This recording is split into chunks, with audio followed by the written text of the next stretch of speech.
अभी जो हल्द्वानी में बनभूलपुरा क्षेत्र में नगर निगम की एक प्रॉपर्टी है, उस पर इंक्रोचमेंट है काफ़ी लंबे समय से। उसके लिए क्योंकि हमारी लगातार इंक्रोचमेंट रिमूवल की ड्राइव पूरे हल्द्वानी में चल रही है, तो यहाँ पर भी एक नोटिस दिया गया था। 30 तारीख को एक नोटिस दिया गया था कि स्ट्रक्चर इलीगल है, नगर निगम की लैंड पर बना है, आप लोग इसको हटा लें स्वयं, अन्यथा बलपूर्वक इसको नगर निगम के द्वारा हटा दिया जाएगा। 30 तारीख को नोटिस दिए जाने के बाद संबंधितों के द्वारा उसको नहीं हटाया गया। उसके बाद एक डेट फिक्स करी गई 3 दिन बाद की, और उसमें जब डिमोलिशन ड्राइव की पूरी तैयारी हो गई थी है कि 15-20 दिन से हल्द्वानी के अलग अलग क्षेत्रों में, और उससे पहले से भी माननीय उच्च न्यायालय के आदेश के बाद भी अतिक्रमण पर कार्रवाइयाँ हुई हैं। अन्य जो स्टेट गवर्नमेंट के द्वारा भी जो है सरकारी भूमि पर अवैध अतिक्रमण को हटाए जाने के संबंध में जिला स्तर पर टास्क फोर्स गठित करी गई है। सरकारी संपत्तियों की सुरक्षा के दिशा निर्देश दिए गए हैं। सरकारी संपत्तियों की GIS मैपिंग करी जा रही है। जो कब्जे हैं उनको हटाया जा रहा है। जो सरकारी परिसंपत्तियां हैं उनको सुरक्षित करने हेतु अधिकारियों के उत्तरदायित्व निर्धारित करे जा रहे हैं। आपके मीडिया के द्वारा इसको समय समय पर रिपोर्ट भी करा गया है। पिछले 15-20 दिनों से एक ड्राइव हल्द्वानी क्षेत्र में नगर निगम की परिसंपत्तियों के संबंध में चला। शहर के जो चौराहे हैं, सड़कें हैं, ट्रैफिक कंजेशन से मुक्ति दिलाने के संबंध में उनके चौड़ीकरण की एक्टिविटी भी चली। सभी जगह विधिक रूप से प्रक्रिया पूर्ण करते हुए सभी को नोटिसेस दिए गए, सुनवाई के अवसर दिए गए। सुनवाई समिति ने करके प्रत्येक व्यक्ति को एक एक करके सुना और सबका निस्तारण किया। निस्तारण करने के बाद कुछ लोग माननीय उच्च न्यायालय में भी अप्रोच किया, कुछ लोगों ने, कुछ को समय मिला, कुछ को नहीं मिला।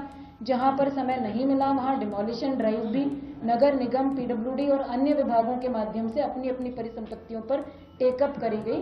तो मेरा ये स्टोरी, ये बैकग्राउंड बताने का मकसद ये है कि ये कोई आइसोलेटेड एक्टिविटी नहीं थी, ये कोई एक ही परिसंपत्ति को टारगेट करके करी हुई एक्टिविटी नहीं थी। ये पूरे काफी लंबे समय से हल्द्वानी के अंतर्गत सरकारी परिसंपत्तियों को अलग अलग क्षेत्रों में बचाने का, सुरक्षित करने का, अतिक्रमण मुक्त कराने का पीसफुली डिमोलिशन ड्राइव शुरू हुआ।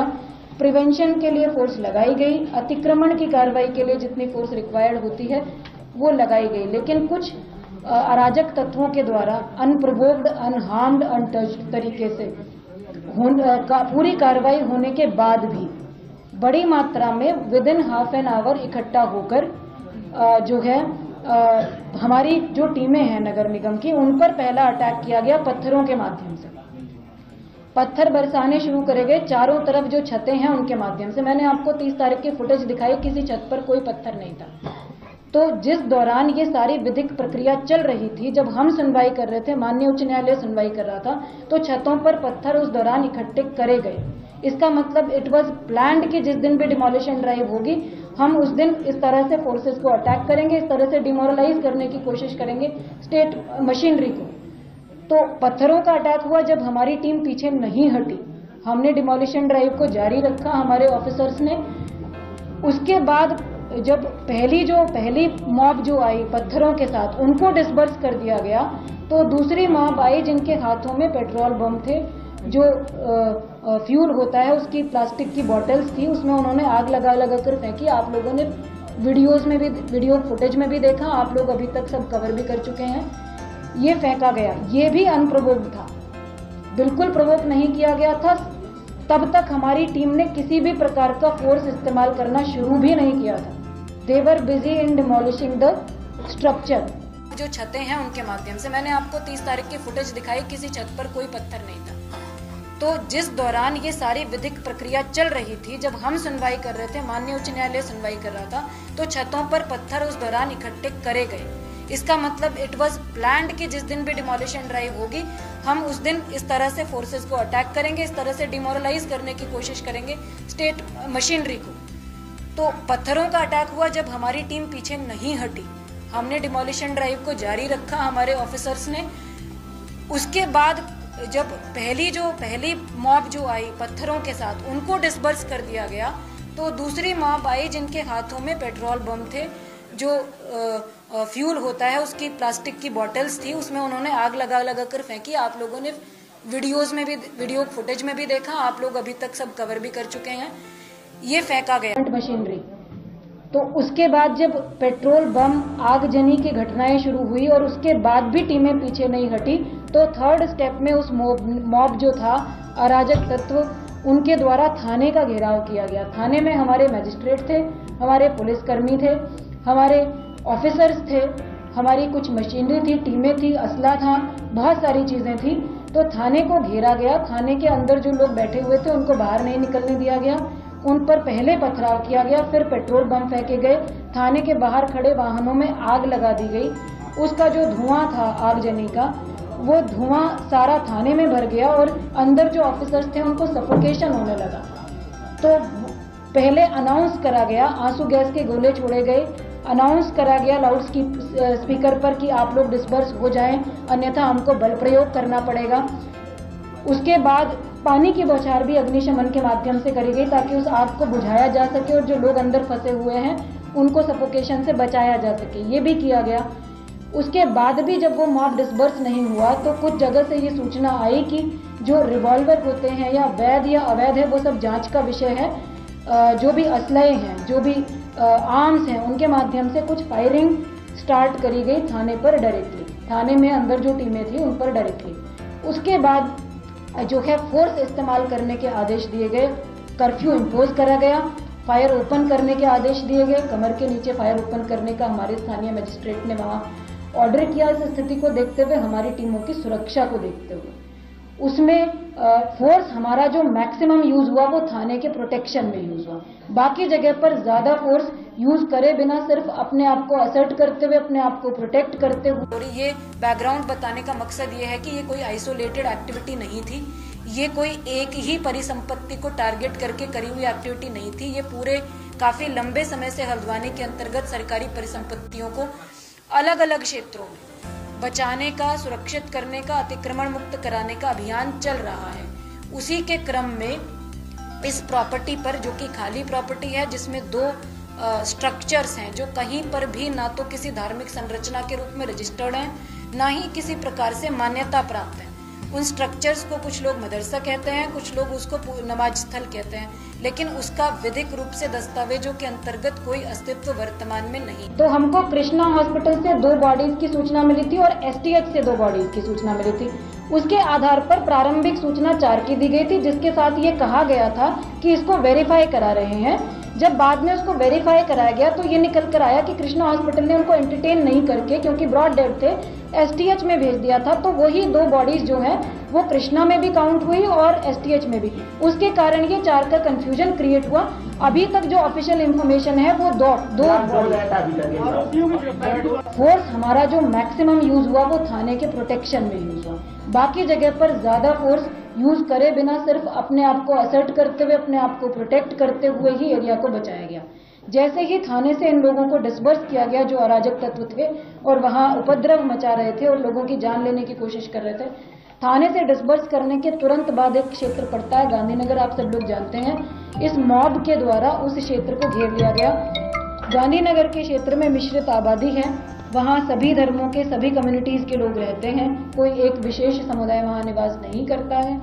उस क्षेत्र को घेरा गया, उससे भी टेरराइज करने की जो है कोशिश करी गई, स्टेट मशीनरी को भी और वहाँ रहने वाले स्थानीय निवासियों को भी। उसको प्रोटेक्ट, उसके बाद हमारा क्योंकि रिइंफोर्समेंट भी आ गया था, हमारी बहुत सारी पीएससी आ गई थी, पैरामिलिट्री फोर्सेस आनी शुरू हो गई थी। तो हमारा पहला प्रायोरिटी था थाने को प्रोटेक्ट करने के बाद कि हम गांधीनगर में किसी प्रकार का जो है अराजकता ना होने दें। हमने उसको प्रोटेक्ट किया, वहाँ किसी प्रकार की कोई जो है जनहानि नहीं होने दी, वहाँ किसी प्रकार का बहुत अतिरिक्त फोर्स यूज करे बिना किसी भी प्रकार के जो है एक्सेस फोर्स के उसको कंट्रोल करा गया। बनभूलपुरा से मॉब क्योंकि भारी मात्रा में निकल रहा था, तो हमारी टीम का जो पूरा प्रयास रहा, एसएसपी मेरे साथ बैठे हुए हैं, इनकी फोर्स ने काफ़ी धैर्य का परिचय दिया। वहाँ पूरा प्रयास ये रहा कि हल्द्वानी का जो मेन शहर है उसको बचाया जाए, उसमें किसी भी प्रकार से मॉब को एंटर ना होने दिया जाए। जो प्रभावित क्षेत्र है उसको लिमिट किया जाए, उसको लिमिट किया गया। लगभग पूरा ही प्रशासन, पूरी पुलिस फोर्स इस काम में लगी हुई थी कि हल्द्वानी के अन्य क्षेत्रों में, बनभूलपुरा का प्रभावित क्षेत्र छोड़कर अन्य किसी क्षेत्र में किसी भी प्रकार की रिटेलिएशन में या किसी भी अन्य रूप से कोई घटना घटित ना हो। तो हमारे द्वारा डिमोलिशन ड्राइव जो है कंटिन्यू करने का निर्णय लिया गया, क्योंकि किसी भी प्रकार का स्टे संबंधित परिसंपत्ति पर नहीं था, किसी व्यक्ति का कोई अधिकार नहीं था। सामान्य रूप से एक विधिक प्रक्रिया अतिक्रमण हटाए जाने की अलग अलग क्षेत्रों में चल रही है, तो इस क्षेत्र में भी करी गई। इसको हमारी टीमें मूव हुई, हमारे रिसोर्सेज मूव हुए, किसी को कोई नुकसान नहीं पहुंचाया गया, किसी को प्रोवोक नहीं किया गया, किसी को जो है उकसाने की कोशिश नहीं करी गई, किसी भी प्रकार की कोई ऐसी एक्टिविटी करने की कोशिश नहीं करी गई जिससे कि जन संपत्ति की हानि हमारी टीमों के माध्यम से या प्रशासन या पुलिस के माध्यम से हो। पीसफुली डिमोलिशन ड्राइव शुरू हुआ, प्रिवेंशन के लिए फोर्स लगाई गई, अतिक्रमण की कार्रवाई के लिए जितनी फोर्स रिक्वायर्ड होती है वो लगाई गई, लेकिन कुछ अराजक तत्वों के द्वारा अनप्रोवोक्ड, अनहार्म्ड, अनटच्ड तरीके से पूरी कार्रवाई होने के बाद भी बड़ी मात्रा में with in half an hour इकट्ठा होकर जो है हमारी जो टीमें हैं नगर निगम की, उन पर पहला अटैक किया गया पत्थरों के माध्यम से। इस प्रॉपर्टी पर, जो कि खाली प्रॉपर्टी है, जिसमें 2 स्ट्रक्चर्स हैं जो कहीं पर भी ना तो किसी धार्मिक संरचना के रूप में रजिस्टर्ड हैं, ना ही किसी प्रकार से मान्यता प्राप्त है। उन स्ट्रक्चर्स को कुछ लोग मदरसा कहते हैं, कुछ लोग उसको नमाज स्थल कहते हैं, लेकिन उसका विधिक रूप से दस्तावेजों के अंतर्गत कोई अस्तित्व वर्तमान में नहीं है। उनको हमने खाली कराया, जो ओपन स्पेस था उसका कब्जा ले लिया गया और एक नोटिस परिसंपत्तियों पर, स्ट्रक्चर्स पर चस्पा करा गया, क्योंकि कथित रूप से ये एरिया मलिक का बगीचा नाम से जाना जाता है, जबकि कागजों में जो डॉक्यूमेंट्स हैं, दस्तावेज हैं नगर निगम के, वहाँ मलिक का बगीचा के नाम पे दर्ज नहीं है, नगर निगम की नजूल भूमि के रूप में दर्ज है। तो इन स्ट्रक्चर्स पर नोटिस चस्पा करे गए और खुद से ही अपना अतिक्रमण 3 दिन के अंदर हटाने के निर्देश दिए गए। 3 दिन के अंदर अतिक्रमण न हटाए जाने की दशा में या तो अपने अभिलेख प्रस्तुत करेंगे जिससे स्वामित्व सिद्ध हो सके, या तो हटाएंगे, अदरवाइज नगर निगम द्वारा हटा दिया जाएगा। ये बिल्कुल क्लियर इंस्ट्रक्शंस संबंधितों को 30 तारीख को दे दिए गए थे। को दिखाने का मेरा मकसद ये है कि आप इस वीडियो में देख पा रहे होंगे कि यहाँ ना तो कोई पुलिस फोर्स किसी को प्रोवोक कर रही है, किसी को भड़का नहीं रही, किसी को मार नहीं रही, किसी को किसी भी प्रकार से कोई नुकसान पहुंचाने की कोशिश नहीं कर रही है, ना एडमिनिस्ट्रेशन की टीम, ना पुलिस की टीम। परिसंपत्तियों का जो नुकसान हुआ है, परिसंपत्तियों के नुकसान में मुख्य रूप से जो थाना है वो कम्प्लीटली डैमेज हुआ है। थाने में हालांकि किसी को घुसने नहीं दिया गया, उसको सेव किया गया, लेकिन उसके जो खिड़की दरवाजे हैं, वहाँ जो फर्नीचर है, वहाँ जो अन्य सामान है, इवन पीछे से मॉब के द्वारा हथौड़े और गन से भी उसको तोड़ने की कोशिश करी गई थाने को, तो वो एक नुकसान है। उसके अलावा जितनी भी हमारे व्हीकल थे, एडमिनिस्ट्रेशन की जितनी गाड़ियाँ थी, वहाँ पर जो नगर निगम की जेसीबीज थी, वहाँ की जो हमारे अधिकारी कर्मचारी जिन बाइक्स और व्हीकल्स के माध्यम से वहाँ गए थे, उनको जलाया गया है। कुछ सार्वजनिक बसें वगैरह भी जलाई गई हैं। तो मीडिया कर्मियों की वही मैं ऐड कर दे रही हूँ, मीडिया कर्मियों की बाइक भी वहाँ पर जली हैं। मीडिया कर्मियों को वहाँ चोट भी लगी है और मेरी पूरी सहानुभूति इनके साथ, सबके साथ है। कोई नहीं चाहता कि इस तरह की घटना कहीं घटित हो, ये दुर्भाग्यपूर्ण है। और जिन लोगों ने भी ये घटनाएं कारित करी हैं, सबकी पहचान सुनिश्चित करी जाएगी और जितना स्ट्रिक्ट एक्शन हो सकता है लिया जाएगा। ये कम्युनल नहीं था, इसको कम्युनल ना बनाया जाए, इसको सेंसिटिव ना बनाया जाए। किसी भी दूसरे कम्युनिटी ने या किसी भी पर्टिकुलर कम्युनिटी ने ना तो रिटेलिएट किया इस चीज़ को लेकर, ना ही कोई ऐसा जो है धार्मिक जो है सिंबल्स जो हैं उनको प्रथम बार अटैक किया गया। एक घटना हमारे सामने ज़रूर एक मंदिर के सामने आगजनी की आई, लेकिन वो छुटपुट घटनाएं हैं। ये स्टेट मशीनरी को चैलेंज करने की कोशिश थी, राज्य सत्ता को और कानून व्यवस्था को चैलेंज करने की कोशिश थी। इसको इसी के रूप में देखा जाए, इसी के रूप में निपटा जाएगा। हम लोग असेसमेंट करा रहे हैं सभी परिसंपत्तियों का, शाम को फिर ब्रीफिंग करेंगे। जो भी अपडेट शाम तक की होगी आपको दी जाएगी और हम आपको ब्रीफ करते रहेंगे। वीडियो को आखिर तक देखने के लिए धन्यवाद। कृपया वीडियो को लाइक व शेयर तथा हमारे चैनल को सब्सक्राइब भी करें और बेल आइकन को भी दबाएं ताकि हमारे वीडियो आपको सबसे पहले मिल सकें। धन्यवाद।